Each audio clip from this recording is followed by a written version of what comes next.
الحمدللہ وحدہ والصلاة والسلام علی من لا نبی بعد اما بعد فاعوذ باللہ من الشیطان الرجیم بسم اللہ الرحمن الرحیم۔ الہی آرزو رکھنا بڑا نازک زمانہ ہے، الہی آرزو رکھنا بڑا نازک زمانہ ہے، دلوں میں بغض رکھتے ہیں بظاہر دوستانہ ہے۔ میرے محترم ساتھیوں، اللہ کے دربار میں انسان کی جو قیمت لگتی ہے اس کی شکل و صورت کی نہیں لگتی ہے، حسب نسب کی نہیں لگتی۔ اللہ کے دربار میں انسان کی جو قیمت لگتی ہے وہ صفات کی لگتی ہے، اعمال کی لگتی ہے۔ ہم اور آپ اپنی ظاہری شخصیت بنانے کے بجائے اپنے کردار کو بنانے کی کوشش کریں، اپنے اعمال کو درست کرنے کی کوشش کریں۔ کسی کی نیت کیا ہے؟ نیت غیب ہوتی ہے، نیت کا پتہ ہمیں نہیں چل سکتا کہ بھائی کسی کی نیت اخلاص والا ہے یا دکھلاوے کے لیے ہے۔ نیت کا معاملہ اللہ کے ساتھ ہے۔ انسان ظاہری چیزوں کو دیکھتا ہے، باطنی معاملہ اللہ کے ساتھ ہے۔ آپ علیہ الصلاۃ والسلام ایک غزوے میں شریک ہیں۔ عمر فاروق رضی اللہ تعالیٰ عنہ تلوار نکالی، ایک یہودی کے پاس پہنچے اور وہ کلمہ پڑھنے لگا، لا الہ الا اللہ محمد الرسول اللہ۔ عمر فاروق رضی اللہ تعالیٰ عنہ نے اس کو قتل کر دیا۔ آپ علیہ الصلاۃ والسلام نے یہ منظر دیکھا، عمر فاروق رضی اللہ تعالیٰ عنہ سے پوچھا کہ کیا یہ جب کلمہ پڑھ رہا تھا آپ نے کیوں قتل کیا؟ کیونکہ میدان جنگ میں تھے، آمنے سامنے مقابلہ تھا۔ عمر فاروق رضی اللہ تعالیٰ عنہ نے کیا عرض کی کہ یا رسول اللہ صلی اللہ علیہ وسلم، اس شخص نے موت کے ڈر سے کلمہ پڑھا ہے، یعنی اندر سے تو ہمارے ساتھ مقابلے میں ہے، کفار کی جماعت میں ہے، موت کے ڈر سے کلمہ پڑھا۔ آپ علیہ الصلاۃ والسلام نے فرمایا کہ مجھے میرے اللہ نے یہ حکم نہیں دیا کہ میں اس کے سینے کو چاک کروں، اس کے دل کو نکالوں کہ اس نے دل سے پڑھا یا موت کے ڈر سے پڑھا۔ اور کیا فرمایا یا اللہ اس موت سے میں بری ہوں، یہ تیرا اور عمر کا معاملہ ہے۔ اب کسی کے دل میں کیا ہے یہ اللہ جانتا ہے، انسان ظاہری چیزوں کو دیکھتا ہے۔ حدیث میں آتا ہے، آپ علیہ الصلاۃ والسلام نے فرمایا مفہوم اس طرح سے کہ انسان کے جسم کے جتنے بھی اعضاء ہیں اس کے اندر ایک گوشت کا لوتھڑا ہے، اگر وہ ٹھیک ہو جائے تو پورا جسم ٹھیک ہو جائے گا۔ فرمایا کہ وہ دل ہے، وہ دل ہے، وہ دل ہے۔ انسان کے جسم کے جتنے بھی اعضاء ہیں اس کا جو بادشاہ ہے یہ انسان کا دل ہوتا ہے۔ انسان کا دل جب کسی چیز کی طرف مائل ہوتا ہے پورا جسم حرکت کرنا شروع کر دیتا ہے، یعنی اس کی پیروی کرنا شروع کر دیتا ہے۔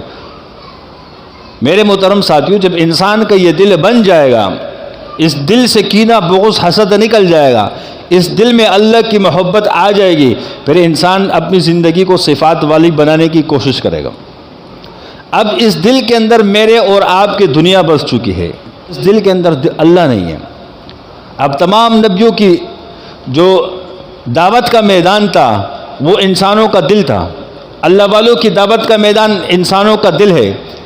اللہ والے بھی انسان کے دل کو بدلنے کی کوشش کرتے ہیں، اس کے کہ اس کا دل ٹھیک ہو جائے۔ کیوں؟ کہ پورے جسم کا بادشاہ کیا ہے؟ دل ہے۔ جب اس کا دل ٹھیک ہو جائے گا تو یہ خود بخود ٹھیک ہو جائے گا۔ حدیث میں آتے ہیں مفہوم اس طرح سے کہ انسان جب گناہ کرتا ہے اس گناہ کی نحوست کی وجہ سے اس کے دل پر کالے دھبے لگنا شروع ہو جاتے ہیں، ڈوٹ بننا شروع ہو جاتے ہیں۔ جب گناہوں کی اتنی کثرت ہو جاتی ہے کہ اس کا دل پورا سیاہ ہو جاتا ہے، تو آپ علیہ السلام نے فرمایا کہ اس دل کو صاف کرنے کے لیے اللہ کا ذکر ہے۔ کیا ہے؟ اللہ کا ذکر ہے۔ یہ ذکر اس لیے کرایا جاتا ہے کہ دل صاف ہو جائے، دل سے وہ زنگ اتر جائے۔ اب دیکھو آپ علیہ السلام نے اس کا علاج بتایا نا، کسی بزرگ نے تو نہیں بتایا، بزرگوں پر تو اللہ نے طریقے کھولے ہیں، بزرگوں کے تجربات ہے۔ ہر بزرگ اپنے مرید کو، اپنے شاگرد کو اپنے تجربوں کی بنیاد پر چلاتا ہے۔ ایک استاد ہوتا ہے، چاہے وہ مکینک کا ہو، درزی کا ہو یا کسی بھی فیلڈ سے اس کا تعلق، جب اس کے بعد شاگرد آتا ہے تو استاد اپنے تجربے کی بنیاد پر شاگرد کو سکھاتا ہے۔ اب شاگرد تو چاہتے کہ میں ایک دن میں سیکھ جاؤں، استاد بھی چاہتے کہ یہ جلدی سیکھ جائے، لیکن استاد کو پتہ ہے کہ یہ مار کھائے گا، پہلے اس کا یہ ٹرین ہو جائے، یہ مضبوط ہو جائے، وہ مضبوط ہو جائے، بیسک مضبوط ہو جائے، بنیاد مضبوط ہو جائے۔ تو اسی طریقے سے اللہ والوں پر اللہ نے وہ طریقے کھولے ہیں جس طریقوں پر اللہ والے اپنے مریدوں کو، اپنے شاگردوں کو چلاتے ہیں۔ میرے محترم ساتھیوں، ایسی کوئی بات نہیں ہے۔ اب دل کیسے صاف ہوگا؟ اللہ کے ذکر سے صاف ہوگا۔ اب یہ کس نے تجویز کیا؟ یہ علاج، مرض بتانے والے کون ہیں؟ نبی علیہ الصلوۃ والسلام ہیں۔ اس کا علاج بتانے والے کون ہیں؟ آپ علیہ الصلوۃ والسلام۔ اس لیے صوفیاء ذکر کراتے ہیں اپنے مریدوں سے۔ اب سالکین سے ذکر اس وجہ سے کرایا جاتا ہے کہ اس کا دل صاف ہو جائے۔ جب اس کا دل صاف ہوگا، اس دل میں نور آنے لگے گا، اللہ کی محبت آنا شروع ہو جائے گی، تو انسان کی زندگی صفات والی بننا شروع ہو جائے گی۔ جب تک انسان کا دل بنے گا نہیں، یہ بن نہیں سکتا۔ یہ دل کا بننا اس لیے ضروری ہے۔ آپ علیہ الصلوۃ والسلام نے 1.25 لاکھ صحابہ کے دلوں پر محنت کی، تو وہ 1.25 لاکھ صحابہ ایسے بنے، جب ان کے دل بن گئے، دل روشن ہو گئے، تو آپ علیہ السلام نے کیا فرمایا کہ میرے صحابہ ستاروں کی مانند ہیں، کسی ایک کے پیچھے چلو گے کامیاب ہو جاؤ گے۔ یہ نہیں فرمایا کہ 1.25 لاکھ کی اتباع کرنی پڑے گی، فرمایا کسی ایک کو، ہر صحابی اس معیار پر ہے کہ اس کی پیروی کی جائے تو وہ شخص کامیابی کی طرف چلا جاتا ہے۔ اب یہ نبی علیہ الصلوۃ والسلام کی صحبت میں صحابہ بنے۔ نبی علیہ الصلوۃ والسلام نے صحابہ کے دلوں پر محنت کی ہے۔ صحابہ وہ تھے زمانہ جاہلیت کے اندر کہ کسی کا اونٹ کسی کے اونٹ سے پہلے پانی پی لے، قتل و غارت شروع ہو جاتی تھی، سالوں سال دشمنیاں چلتی رہتی تھی۔ ایسے صحابہ تھے، ایمان لانے سے پہلے ایک دوسرے اپنے دشمن کو ذبح کر کے اس کی کھوپڑی کے اندر شراب کو ڈال کر پینا سعادت سمجھتے تھے، فخر کرتے کہ اپنے دشمن کی کھوپڑی میں شراب ڈال کر پی رہا ہوں میں۔ ایسے جاہل لوگ تھے۔ باپ مر جائے وراثت میں، جیسے باپ کی ساری چیزیں وراثت میں تقسیم ہوتی، اس طرح جب اس کے پاس ماں آتی تھی تو وہ یہ سمجھتے تھے کہ ماں بھی ہمیں وراثت میں ملی ہے، تو بیوی کی جگہ استعمال کرتے تھے۔ ایسے جہالت کا دور تھا۔ بچی پیدا ہو جائے لڑکی، زمین میں زندہ دفن کر دیا کرتے تھے۔ لیکن آپ علیہ الصلوۃ والسلام نے جب ان کے دلوں پر محنت کی، وہ صحابہ بنے کہ ایک دوسرے کے لیے جان دینے والے بن گئے۔ ایک جنگ کے موقع پہ صحابی زخمی پڑے ہیں، ایک صحابی کے چچا زاد بھائی کیا کرتے ہیں؟ پانی کا مسکیچہ بھر کے لے کر آتے ہیں کہ جاؤں تلاش کروں میرا بھائی پیاسا ہوگا، جنگ کی حالت میں اس کو پانی پلاؤں۔ جب جاتے ہیں دیکھتے ہیں کہ اس کا چچا بھائی زخمیوں میں، زخم کے اندر مبتلا ہے، اس کے قریب پہنچتے ہیں کہ پانی پیو۔ جیسے وہ پانی کو پکڑتے ہیں، سامنے ایک اور صحابی زخمی ہوتے ہیں، ان کے منہ سے آہ نکلتی ہے، تو وہ زخمی صحابی کہتے ہیں کہ مجھے چھوڑے پہلے ان کو پانی پلائیے۔ جب وہ پانی کا مشکیزہ اس صحابی کی طرف لے جایا جاتا ہے تو قریب سے ایک اور صحابی کی آہ کی آواز نکلتی ہے، تو وہ زخمی صحابی موت کے کشم و کش میں ہے، روح پر پرواز کرنے والی ہے، شہادت کا جام نوش کرنے والے ہیں، لیکن اس وقت بھی دوسرے کو ترجیح دی جا رہی ہے۔ کیا فرمائے کہ جاؤ پہلے ان کو پلاؤ۔ جیسے وہاں تک پہنچتے ہیں وہ صحابی شہید ہو چکے ہوتے ہیں۔ بعد والے کے پاس آتے ہیں وہ بھی شہید ہو چکے ہوتے ہیں۔ جب اپنے چچا زاد بھائی کے پاس پہنچتے ہیں تو وہ بھی شہید ہو چکے ہوتے ہیں۔ یعنی پہلے دشمنی میں کتنے تھے کہ چھوٹی چھوٹی باتوں پر دشمنیاں، لیکن جب ان کے دل بدلے تو پھر ایثار کیسا ہے صحابہ کا، آپس میں رحم دل کتنے ہیں، آپس میں محبت کتنی ہے۔